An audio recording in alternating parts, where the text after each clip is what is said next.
Hello दोस्तों, स्वागत है आपका मेरे यूट्यूब चैनल आर के स्टडी में। आज हम लोग पढ़ेंगे रक्त परिसंचरण तंत्र यानी कि हृदय के बारे में। हृदय कैसे वर्क करता है, कहाँ से कैसे रक्त पंप करता है, सब कुछ। लेकिन इससे पहले हम जानेंगे धमनी और शिराओं के बारे में। धमनी और शिरा।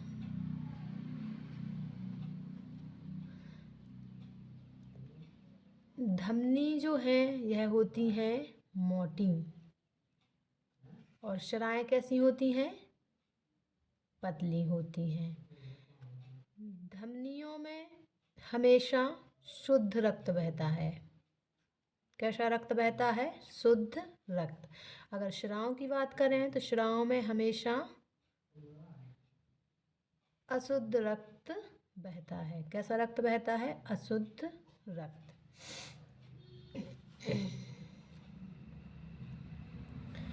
धमनियाँ क्या काम करती हैं? धमनियाँ मतलब जो रक्त फिल्टर हो जाता है वह रक्त हमारी पूरी बॉडी में, शरीर में भेजने का काम करती हैं। और शिराएँ क्या करती हैं? शिराएँ रक्त को हृदय की ओर लाने का कार्य करती हैं। मतलब धमनियाँ रक्त को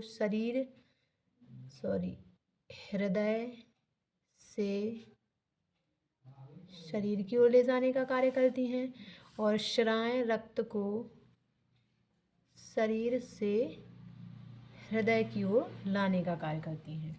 तो हमें इतना समझना है कि मतलब हृदय में धमनी और शिराएँ पाई जाती हैं, मतलब ट्यूब टाइप के। तो धमनियाँ कैसी होती हैं? मोटी होती हैं, शिराएँ पतली होती हैं। धमनियों में कैसा रक्त बहता है? शुद्ध रक्त। शिराओं में कैसा रक्त बहता है? अशुद्ध रक्त बहता है। धमनियाँ क्या करती हैं? मतलब जो शुद्ध रक्त हो जाता है हृदय के द्वारा, उस रक्त को पूरे शरीर में पहुंचाने का काम करती हैं। और शिराएँ क्या करती हैं? जो अपना अशुद्ध रक्त है शरीर में, उस शरीर को हृदय में लाने का कार्य करती हैं। बस इतना समझ आ गया। इसके बाद हम समझेंगे अपना हृदय। तो ये है हृदय का डायग्राम। तो सबसे पहले यहाँ से प्रोसेस स्टार्ट होती है। ये है अपनी क्या? महाशिरा। तो सबसे पहले जो अशुद्ध रक्त है, अशुद्ध रक्त मतलब CO2 युक्त रक्त जिसमें CO2 है।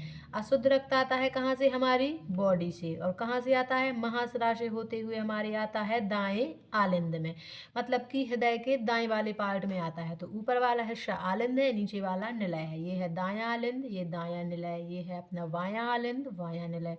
तो सबसे पहले अशुद्ध रक्त यानी कि CO2 युक्त रक्त आता है महाशिरा से दाएं आलिंद में, और दाएं आलिंद के बाद फिर दाएं निलय में, और फिर दाएं निलय के बाद पल्मोनरी धमनी से होते हुए कहाँ जाता है? फेफड़ों में जाता है।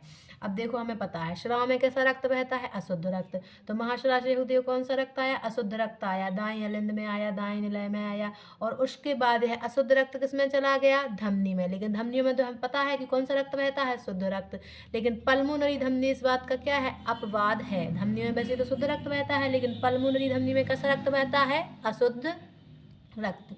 तो महाशिरा से हुए अशुद्ध रक्त आया दाएं आलिंद में, दाएं निलय में, और फिर पल्मोनरी धमनी में, और फिर पल्मोनरी धमनी से होते हुए कहाँ चला गया? फेफड़ों में। और फेफड़े क्या काम करेंगे? ये कैसा रक्त था? अशुद्ध रक्त था। तो फेफड़े क्या करेंगे? रक्त के शुद्धिकरण का कार्य करेंगे, यानी रक्त को कैसा कर देंगे? शुद्ध कर देंगे। अब रक्त शुद्ध हो गया। यह शुद्ध हुआ रक्त आता है पल्मोनरी शिरा से। कहाँ से आता है? पल्मोनरी शिरा से। अब जैसे हमने पढ़ा था कि शिराओं में हमेशा अशुद्ध रक्त बहता है अशुद्ध रक्त, लेकिन पल्मोनरी शिरा क्या है? इसका अपवाद है। जैसे कि पल्मोनरी धमनी इसका अपवाद है, ऐसे ही पल्मोनरी शिरा भी इस बात का अपवाद है कि शिराओं में वैसे तो बहता है अशुद्ध रक्त, लेकिन पल्मोनरी शिरा में कैसा रक्त बहता है? शुद्ध रक्त, यानी कि ऑक्सीजन युक्त रक्त।